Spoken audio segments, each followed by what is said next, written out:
Your reason tonight voting for the settlement and purchase agreement with Central Iowa Water Association?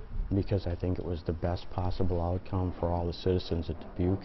We followed all of our processes and we avoided a lengthy court trial, and we came to an agreement that worked for everyone. We were able to gain assets from Central Iowa Water, and there really was very little downside to this, so I think this is a win-win for everyone involved. What about those who see this as overreach by the city of Dubuque? We heard some criticism today from County Supervisor Wickham, saying that the city using its leverage or its power to do this kind of crossed the line. I think that was blown out of proportion and overstated. The overreach issue was touched on very thoroughly by our assistant city attorney in how we were following the state law and the border issues that we have that go along with any city expansion. So in terms of any overreach, I think that was completely false.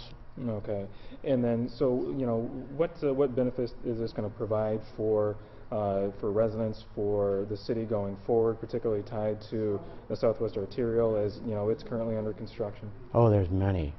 This is going to mean that we'll be able to serve the expansion that occurs along the Southwest Arterial in years to come. It means that we're going to be able to delay several capital projects, and it means that some of the projected water rate increases that we were looking at in the next 5 to 10 years are going to be less than we had actually projected. So again, this is a win-win for the citizens of Dubuque. And the reason for your vote tonight, for voting present as opposed to voting for or against this settlement and purchase agreement? Well, I voted present as opposed to either voting for or against it because initially I felt that we went into this trying to accomplish two separate things.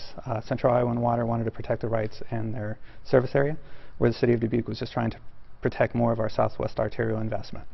And I think if we had gone into that discussion or that litigation and trying to look at adjusting the territory, I think we could have still accomplished what we both wanted without needing to pursue a purchase agreement. But I think what was interesting to me throughout this whole process is that when you had Central Iowa Water looking to protect their customers, they were still willing to have a price. To me, when we went to them and tried to offer a settlement, initially they said no, it's off the table. But then they came back and they were willing to deal with us and to agree to the terms that were discussed today. But I felt that that was a disservice to those that had trusted Central Iowa Water to look out for their rights.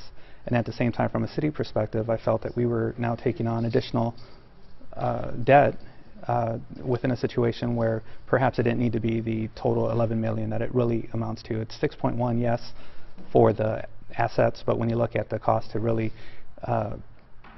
run the lines and do everything you need to, it's more of like 11 million. And I think we have so many other opportunities here within the city of Dubuque to spend that and to possibly look at doing something at Kerper or just many other initiatives that we have within the city that could really benefit from that kind of issuance of debt. So why not vote against it? Well, because at the same time I wasn't in agreement with the way that Central Iowa Water handled things, and I felt that if I voted against it, there was already a prior judgment that had been against the city of Dubuque. So the city of Dubuque would have been having to pay court costs, legal fees, etc. So really to me it was a no-win situation. If I voted no and that happened to be the outcome, then we would have been possibly subject to any legal or court costs where that would have still come out of the pockets of the taxpayers of Dubuque.